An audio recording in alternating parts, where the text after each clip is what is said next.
Hello everyone, তোমরা সকলে কেমন আছো? আশা করি ভালো আছো। তো দেখো আর একটু নতুন ভিডিও নিয়ে চলে এসেছি তোমাদের সামনে, আশা করি ভালো লাগবে। তো এটা ছিল অন্নপ্রাশনের দিন রাত্রির সাজ। সকালের দিকে তোমরা আগের ভিডিওতে দেখেছো প্রচণ্ড ব্যস্ত ছিলাম, এতটা ব্যস্ত ছিলাম।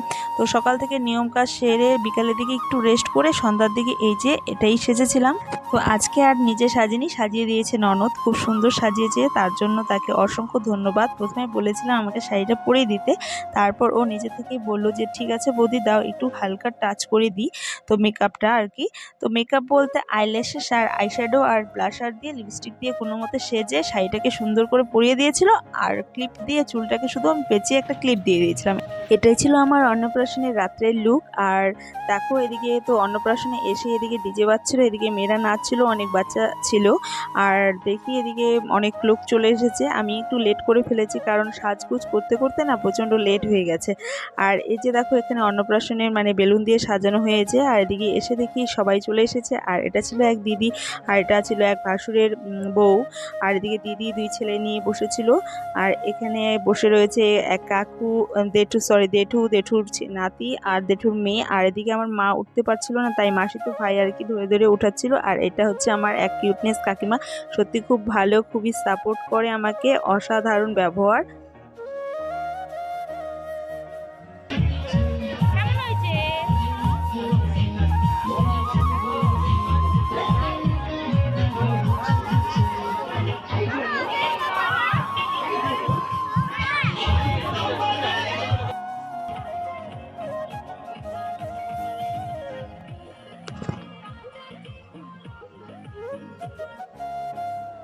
তো এই যে পাশে যে নাচ ছিল এটা ছিল আমার ননদ। তো ননদ আজকে আমাকে সাজিয়েছিল। আর কি বলো তো, ও কিন্তু প্রফেশনাল ব্রাইডাল মেকআপ আর্টিস্ট। আর ও কিন্তু আমাকে তেমন একটা যে মেকআপ করে দিয়েছে সময় নিয়ে, সেটাও না। আর সব থেকে বড় ব্যাপার, মেকআপ আর্টিস্টরা না যদি হালকা টাচও দিয়ে দেয় তাও না নিজেকে স্যাটিসফাই মনে হয়, এটাই, আর কিছুই না।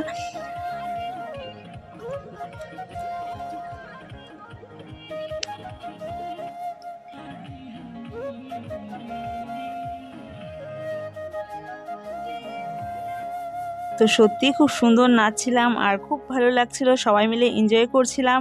আর এদিকে তো সন্ধ্যার থেকেই খাওয়া দাওয়া শুরু হয়ে গেছে, অনেক লোক খাওয়া দাওয়া করছে। আর এদিকেই বারবার নাচছিলাম আর দেখতে যাচ্ছিলাম, কারণ সবাই এদিকটাতেই ছিল, তাই বারবার মনে হচ্ছিল যে এখানেই থাকি, এটাই। আর জানো তো সব থেকে বড় ব্যাপার, যার অন্নপ্রাশন তার একটা ভিডিও বা ফটোশ্যুট করা হয়নি, এটাই ছিল আজকে দুঃখের বিষয়। আমার প্রচণ্ড খারাপ লাগছে এখন যখন আমি ভিডিওটা মিক্সিং করছি। আর আমার জায়েরও ফটো তোলা হয়নি। কেন বলো তো, যখন আমি মোবাইলটা মানে নিয়েছিলাম তখন হয়তো ওরা ছিল না, না হয়তো আমি ছিলাম না, এমনটাই। আর আর এতটা চাপ ছিল না, তাই না আমার কাছে মোবাইলটা রাখিনি, কারণ আমি একটুতেই ভুলে যাই কখন মোবাইল কোথায় রাখবো, কাকে দিব, ভিডিও করার জন্য ভুলে যাব, সে কারণে মোবাইলটা আমার কাছে রাখিই নি।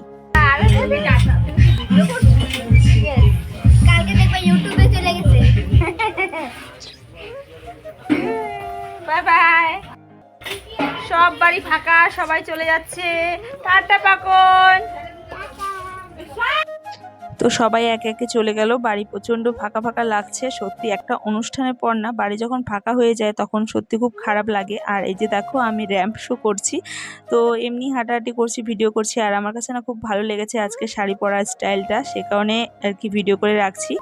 হয়তো ভিডিওটা দেখে আরও একদিন করতে পারবো, সে কারণে। আর এই যে দেখো বর বলছিল যে আমি তোমার সাথে হাঁটবো না, ও বলছিল যে তুমি সেজেছো আর আমি সাজিনি, সে কারণেই আর কি লজ্জা পাচ্ছিল। তো আমি বলছিলাম লজ্জার কিছু কারণ নেই, চলো, বাড়ির অনুষ্ঠানে এমনটা হয়ই। কিন্তু ওর অনেক আশা করে ও ড্রেস কিনেছিল, জুতো কিনেছিল, কিন্তু ও সময় পায়নি ড্রেসটা চেঞ্জ করার। আর বাড়ির অনুষ্ঠানে না নিজের উপরে না প্রচণ্ড হেডেক থাকে, সে কারণেই। আরো আরো দেখা হবে, ভালো মতো যাও, টাটা বাই বাই। হ্যাঁ আবার বাড়তে হবে, তাই না? যাও। তো এদিকে অনেকটা রাত্রি হয়েছে, মেয়ে ঘুমিয়ে পড়েছে, ওর বাবার পিঠে চড়বে জেদ করছিল, তাই পিঠে নিয়ে দাঁড়িয়ে রয়েছে।